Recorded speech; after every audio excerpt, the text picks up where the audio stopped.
Okay, today we're gonna look at lab 11. We're gonna create an individual password system where we will be working with object of type string. Now, this password system is where we can use to create and store username and user's current password and all the previous passwords. And if user update the password, it will update the current password and store the previous password into the list called previous passwords. Okay, so first we need to initialize our data structure. And we need to decide what data structure to use. Okay, so the username is a string. So for example, we can have an empty string, okay, and a variable called username. This we'll use to store user's username. And then we need to be able to store user's current password. So we have current password. Okay, and it's stored as a string as well. At the beginning, it's an empty string. And then we also need to store all the previous passwords. Okay, and we can store it as a list, for example. So we have previous passwords as an empty list. All right, so we create all these variables and that we're gonna use for our password system, and we initialize them to some corresponding type, empty string, empty list, empty strings. Okay, and then now we're gonna create our password system one by one. So eventually what you want is that the username is derived using the user's first name and last name, and the password we use to store user's new password. Okay, and if the user want to update the password, you should update the current password, and the previous password should be stored in the previous password as well. And you want to make sure that the user password does not contain the username. It also should not contain, it should not also be equals to all the previous passwords, okay?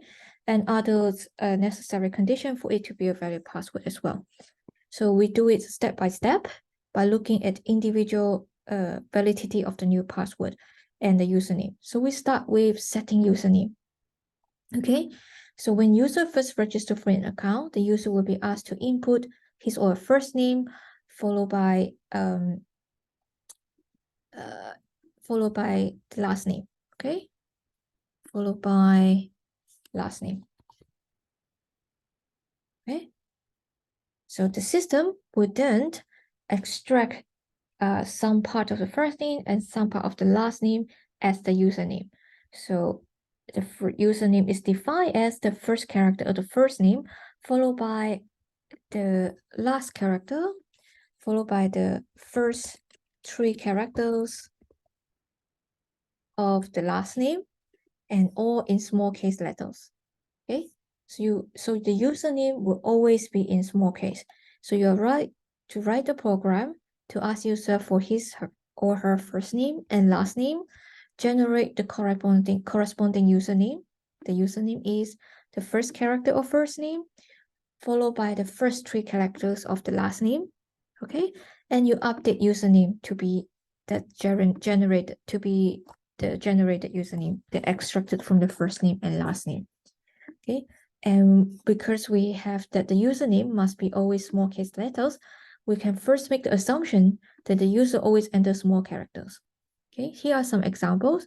Say the first name is Alice and last name is Brown, then the username is A, which is the first character of the first name, and the first 3 characters of the last name is B, BRO, so it will be April will be the username.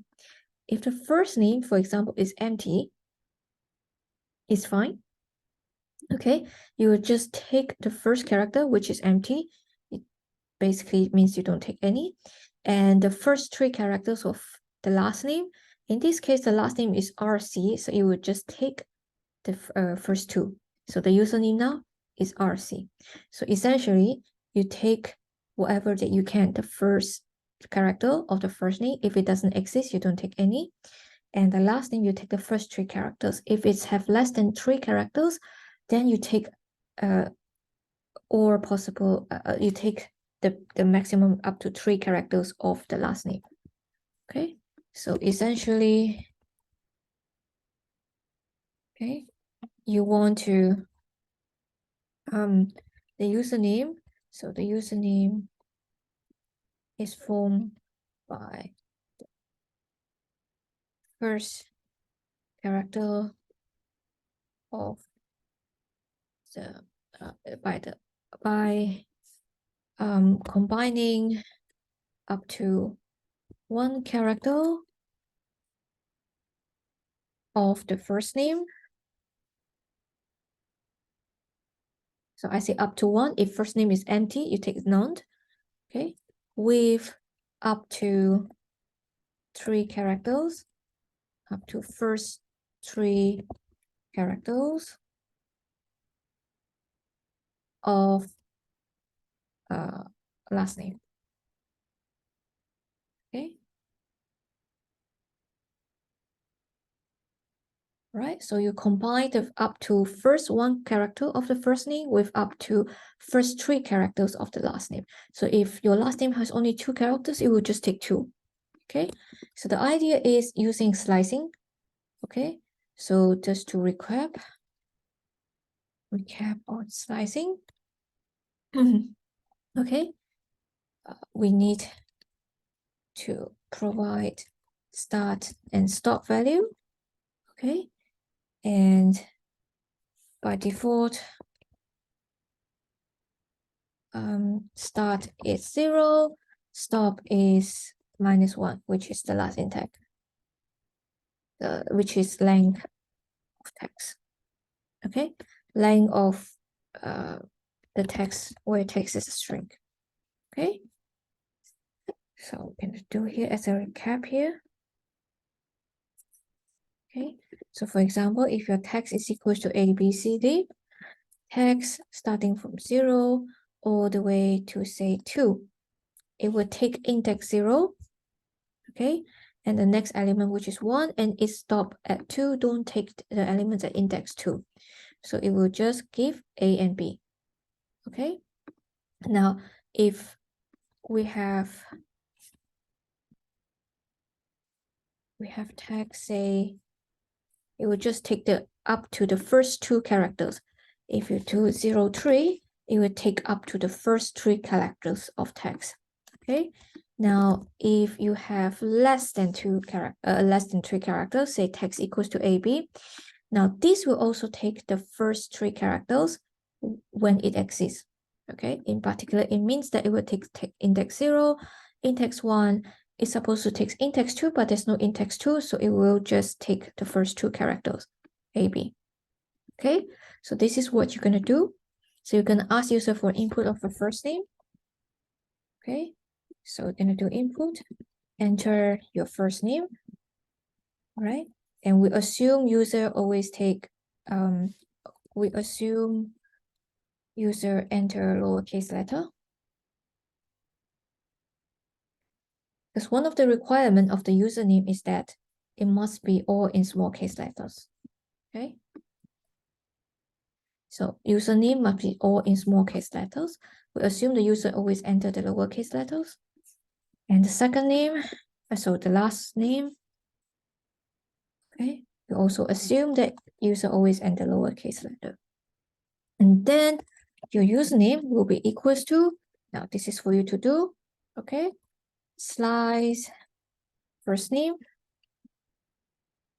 to take up to first characters. Okay, in case the first name is empty, slicing will take care of that to just take non-characters. You don't have to use anything else. Plus or combine with slice the last name to take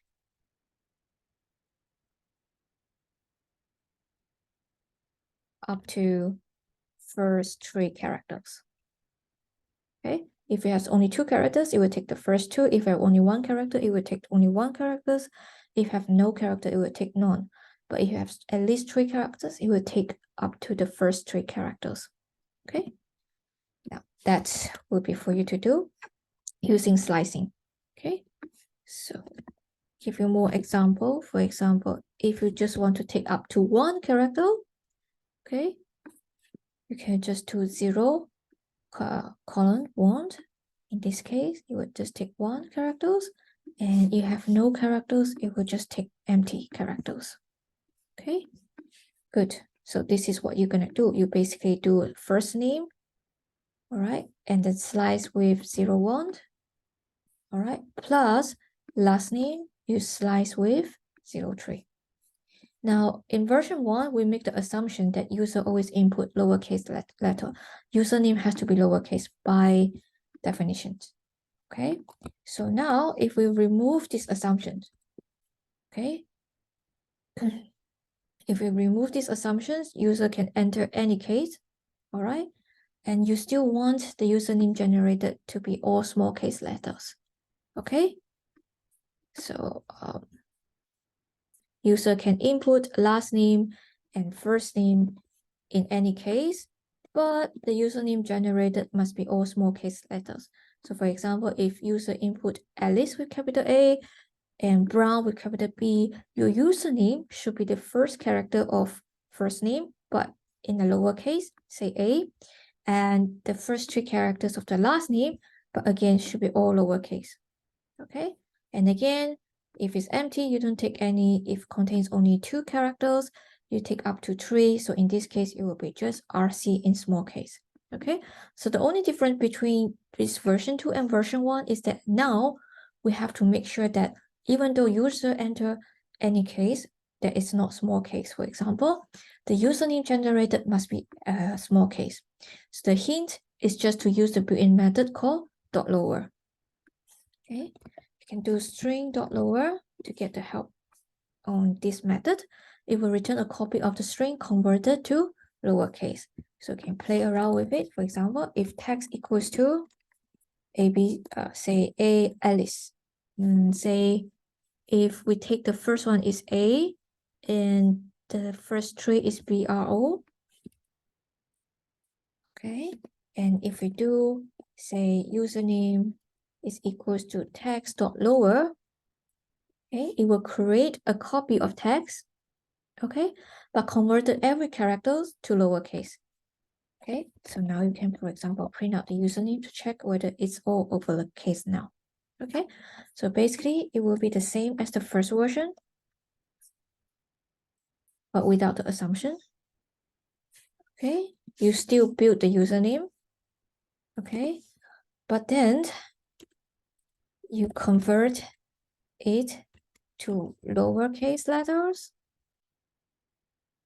using .lower. Okay, so this is what you need to do. Okay.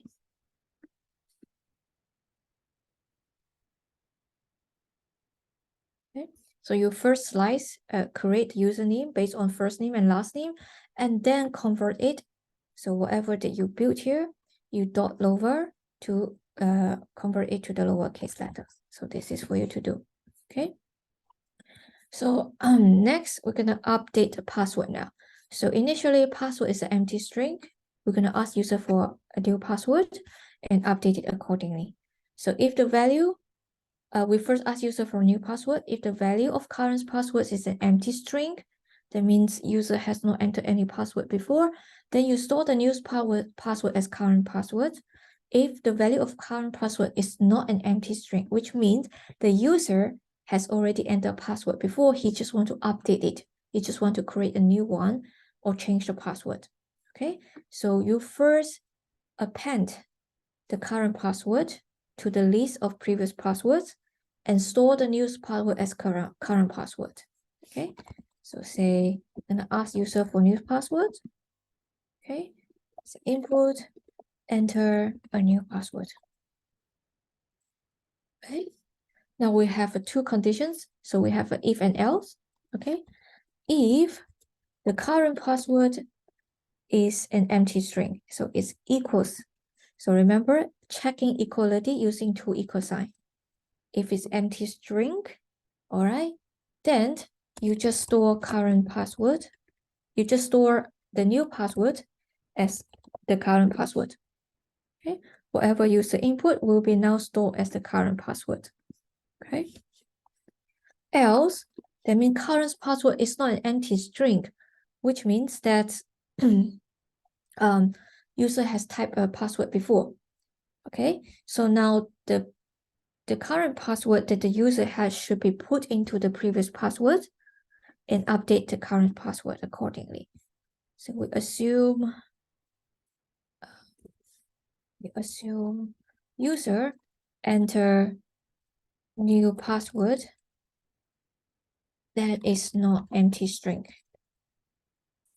Okay, so then we can differentiate whether it's empty string. If it's empty string, means it has not input a new and enter a password before.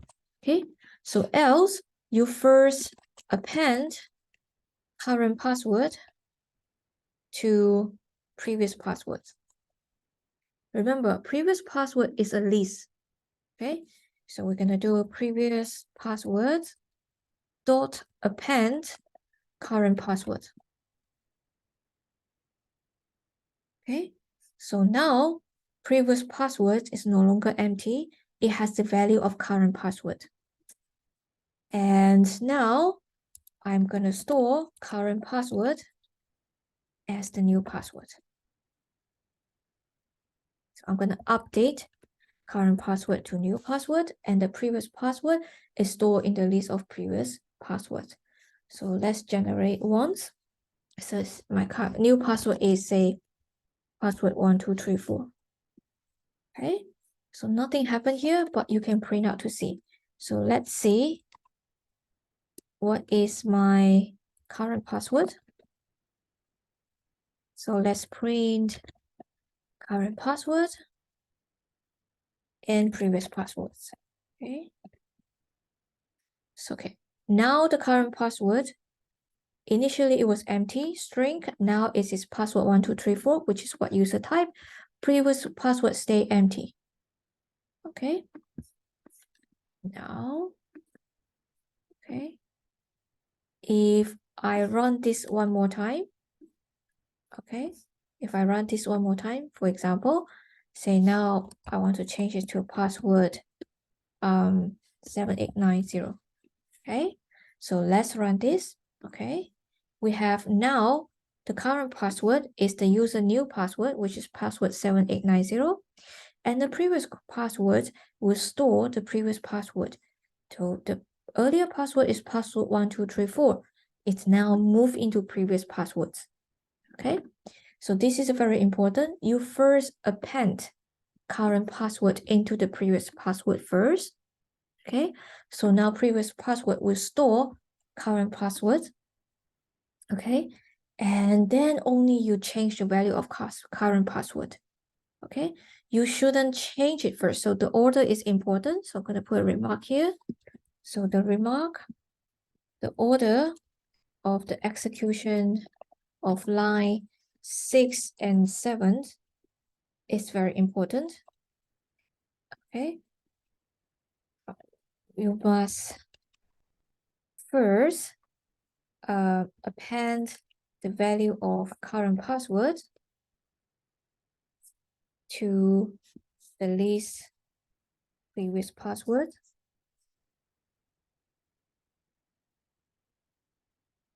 Before update the value of current password to new password.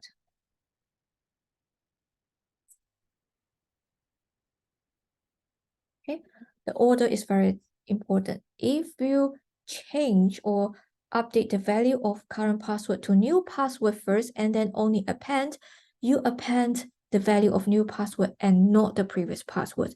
So it's very important that you first append the current password and then only update or change the value of current password to new password. Okay. Now, here in version 2, okay, so this is where we just check whether there is a current password. If it is, we're gonna move the current password to previous password by appending it, and then we change the value of current password. Now version 2, we're gonna check first whether it's valid. Okay, write a program to ask user for a new password. A new password is valid if it satisfies the following: that if it is not equals to current password. Okay, So if user type a new password that is equals to current password, then it is not valid. If it's not valid, you just display to the user that the new password is the same as the current password. If the new password is valid, then you do the same thing as before. You check whether it's an empty string. Okay, if it's empty string, you just store the new password as current password. If it's not, you move or append the current password to the previous passwords list and store the new password the user type as the current password. Okay, so this part here, once you deduce that the new password is valid, will be the same as what we have here. We just need to check whether it's valid or not. Okay, so here everything will be the same. Okay, first of all, I also again make the assumption that user enter password that is not empty string. Okay.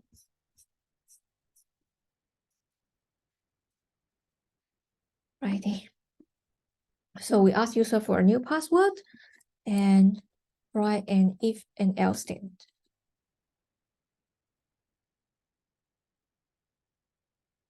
Okay, so check. So this is for you to do. Check if new password is equal to current password. Okay, if new password is equal to current password, then it's not valid. Okay, so this is for you to complete. If new password is equals to the current password, all right, then you print the new password is the same as the current password. Okay, this is invalid. All right, else, because it's different from the current password, so you check, you just update it, and you update accordingly, whether it exists a previous password. If it exists a current password, you need to move it to the previous passwords before updating it. So this part here, once it's valid, it's the same as version 1. You just need to check whether the new password is equals to current password. If it's equals to the current password, then you know that it's invalid. We don't update. Okay. Otherwise, we make an update. All right. So again, important checking equality is using 2 equal sign. Now version 3, all right. A new password is valid if it satisfies the following. It is not equal to any of the strings stored in the list of previous password. Okay. Now, if it's user enter a new password that he has entered before, okay, that he has used before, then is invalid, and we display to the user the new password has been used before. Then we don't update it.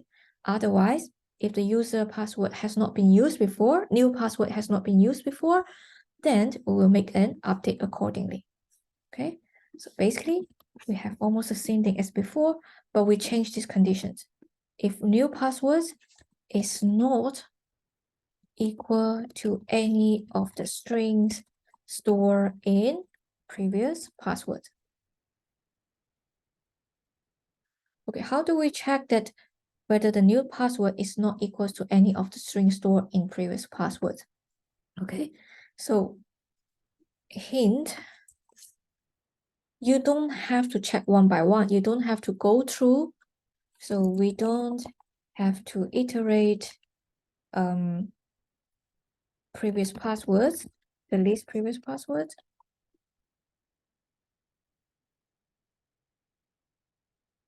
To check one by one if new password is equal to the to the string stored in previous passwords. We don't have to do that. Instead, we can just use int operator. Okay, so recap. Int is a Boolean we're checking whether one string is in the other list. Okay, so for example, suppose I have a list L equals to say ABC, DEF, GHI. Okay, if I want to check whether my text of, say, DEF is in L, all I have to do is to do text in L.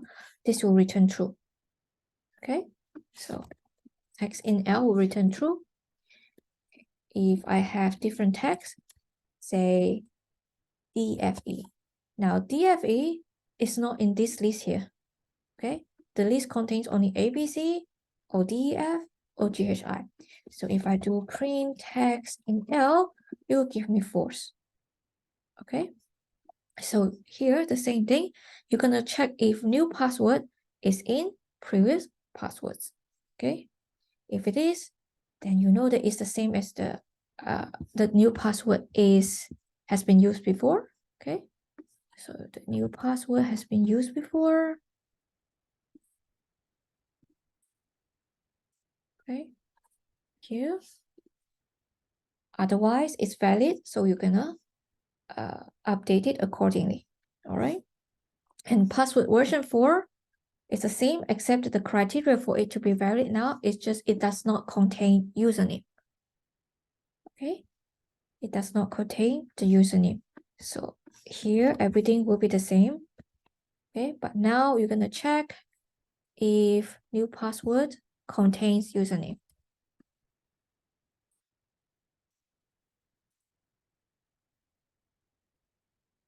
Okay, if it is contain username is invalid, and we display to the user that the new password contains username, because it's too obvious, so it's invalid. So we don't want the password to contain username. Okay, but if user enter new password that does not contain username, then you update the current password accordingly. Okay. Now again, hint use int. Okay. Now version 5, okay, is an extension of version 4. Okay, record that username is always lowercase letter. Okay, so this time we want new password to be valid so that it does not, if it does not contain username, regardless of the letter case, whether it is capital or small letter case. So for example, okay, so for example, okay, if username is, say, ABRO, okay, and if user type new password as this, says ABRO1234, okay, this is invalid. Okay, so technically ABRO is not in this string because A is small letter, but this is capital A. So ABRO here with a small a here is not in this string here. Okay, so in version 4, this should be valid. Okay, so in version 4, this is valid. Okay, so because it does not contain exactly the username. So little a is different from capital A. Okay, another example, if username contains small a now, for example, I have 1, 2, 3, 4 here and April, this username is actually contained in here. This is invalid. Okay, it must contain exactly the small case username. Now here, version 5, we deal with the case that regardless of the letter case of the new password, if it contains username usernames, then as a small case, then it is invalid. Okay, so capital A here, all right, if you convert it into small a, then it is the same as the username, so it will contain it. So regardless of the letter case of username, if it contains if the new password contains any letter case of username as a substring, then this is invalid. Okay, so this is what you're gonna do. So check if new password contains username in any letter case. Okay, so how do we deal with this situation here? We can't just use int as before in version 4, all right, we have to take into account that if the user type any case letter, if you convert it into lowercase, if contains up the username is still invalid. So the idea is to convert it into small case first. Okay, so hint, create a new copy of new password, create a new password small or lower, which is a copy of new password in lowercase. Okay, so one thing you can do is that you create a new password lower, which is a copy of new password or in lowercase using .lower method. Okay, and then you check if username is in. Now this time you check whether it is in password lower. So the idea is you convert this new password into all lowercase and check whether username is in this new password lower, which have convert everything into lowercase. Okay, if it is, then you know that this is not valid. Okay, because it contains a username in whatever letter case it is. Okay, now for version 5, the new password is valid if it satisfies the following. It contains at least 1 digit and 1 alphabet.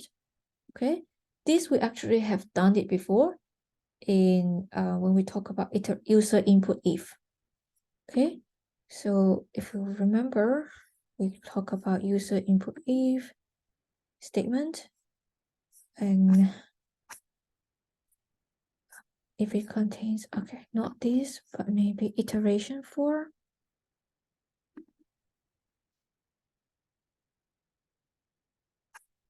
Okay, where we check whether it has a digit or whether it contains alphabets. Okay, so we have actually done it contains special characters or it contains digit here. So you actually know how to do this, whether it contains a digit and whether it contains an alphabet, for example. Okay, so we have done this before in iteration 4. Okay, now I want you to do it again. Okay, except that this time, okay, so in iteration 4, we have done this before, but we kind of explicitly write out A to Z explicitly, 26 characters. And for digit, we also write out 0 to 9 explicitly. Now, for this time, okay, use the internal representation of the characters to check if new password contains digits or alphabets. Okay, instead of writing down all 10 digits and all 26 alphabets explicitly. To simplify, say 1 capital alphabet. Okay.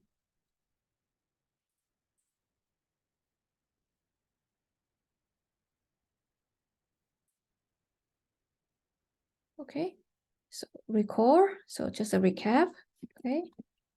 Cap use ORD to find out the internal representations of a particular character.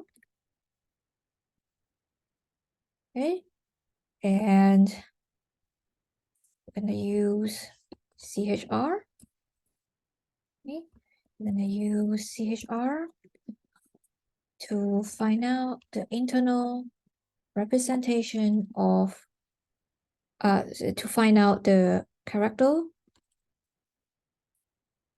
represented by the integer. Okay, so here's, for example, for A to Z. So I want to find out what is the internal representation of A. I print it out, and I'm going to print it out, for example, what is the internal representation of Z? Okay, so internal representation of A is 65, internal representation of Z is 90. Okay, so in this case, actually, since we have already done this in lecture, I'm going to change it to small case letter, okay?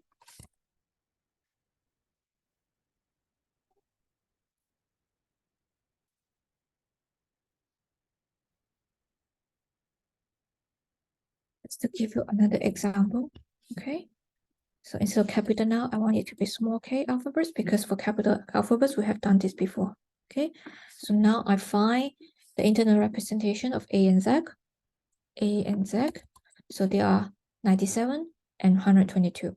So from A to Z, they are represented by integers from 97 all the way to 122. So when I try, instead of writing for X in A, B, C, all the way to Z, I'm going to write for I in range, okay, 97 all the way to 123, okay, because we want to include 122. Remember, this value will not be included. So one value less than this will be included, which is 122. That is what we want. And the character that will be created will be X equals to CHRI. And you can print this X. You will see that it will go through A to Z. Okay, so this is what we're going to use to test whether it is in new password. Okay, so another example. Okay,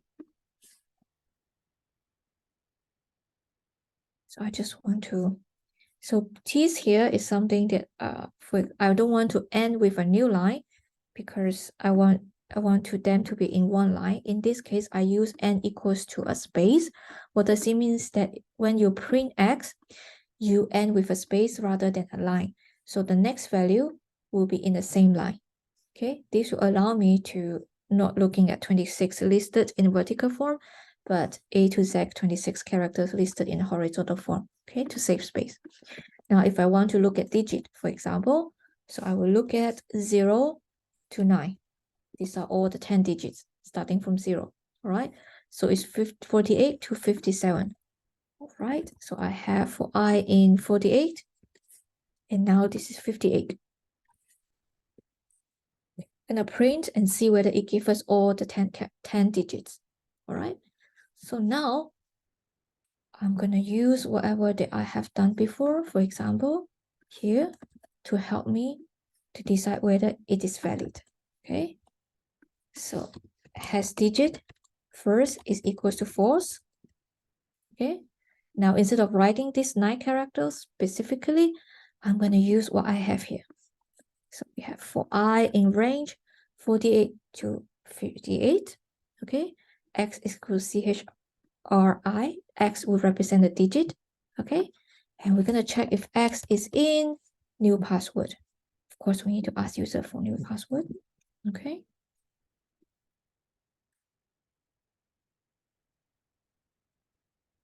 Let's see. Okay.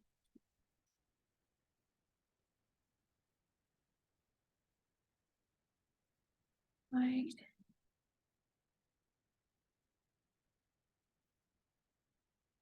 Okay, so has digit equals to 4. First, we check it has digit. I in range 48, 58, X equals to CHRI. If X is in the new password, then has digit is true. And then you break. Otherwise, you will continue through the rest of the iteration and check that none of them, if none of them is in the new password, then has digit will stay as false. Okay, and now, so update new password if it contains digits, if it is valid, okay?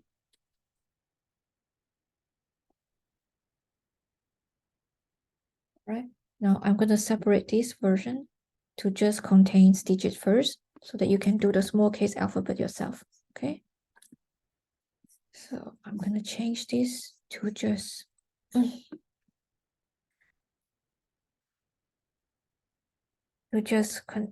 do one cases first. Okay. So if we have at least one digit. Okay.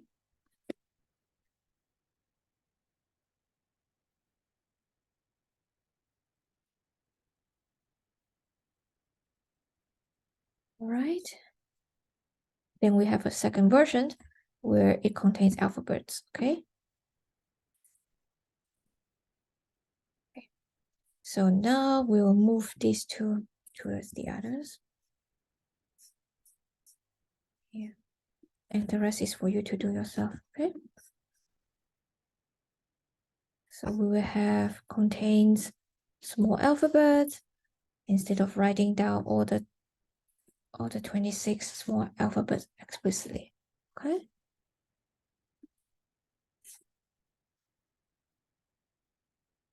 This is version 6. So we separate the two conditions. Okay. So the first condition in version 5, the condition is if it contains only digit. Okay. So in this case, if it contains digits, so if you have digit, okay. Sorry, if it's not has digit, the new password does not contain digit. Okay. So the new password does not contain a digit. Okay. So if it doesn't has digit, then you print the password does not contain a digit, else you update the current password accordingly. Okay. So this is the part that I want you to do, that I want you to learn. So instead of writing down 0 to 9 explicitly, we use the internal representations of the corresponding digit as characters as integer. Okay. Now your job is to do version 6, where instead of checking whether it has digit, you check whether it has small case alphabet. And again, we wanted it such that if it's not valid, if it does not contain a small case alphabet, you display this message that it does not contain a small case alphabet. Otherwise, you update the password accordingly. Okay, so again, you use what we have here and make a small changes here. Okay, so this is for you to do. Okay, now we have developed multiple versions of update current password, multiple versions of update username. Okay, now we're going to create a final version of update current password where it incorporates all of the conditions here. Okay, so we have, it contains at least one digit and it contains at least one small case alphabet. All right, so it must not equal to the current password. It's not equal to any of the strings stored in the list of previous passwords. It does not contain the username in any letter case, either capital or small letter. Okay, it contains at least one digit. It contains at least one small case alphabet. If it's not valid, you display the new password is invalid. If it's valid, you update the new password accordingly. Now, this is for you to do. You basically combine all the previous versions. Okay, you combine versions, update current password version 2, okay, version 3, and version 4. Actually, not version 4, but version 5. Okay, because version 5 is the extension of version 4, and then version 6. Okay, no, you don't just combine all of them in one program. You combine it in the if statement here, checking whether it's valid. Okay, so now you're valid. So you will have something like has valid, is valid, for example, is initially false. Okay, and you want to make sure that it's valid, satisfy all the previous conditions. Okay, what are the conditions? For example, it must contain, it does not equal to the current password, and it does not equal to any of the string store, and it does not contain username in any case, and it has at least one digit and at least one small case. So you will form, so you're gonna do Boolean expressions using AND. to combine all the previous conditions. Okay, combine version,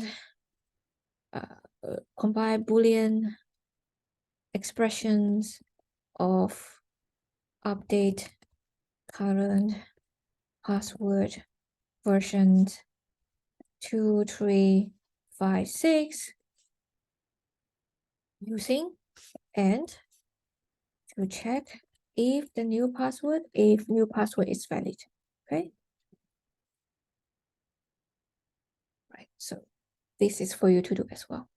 And that's all for today. Thank you.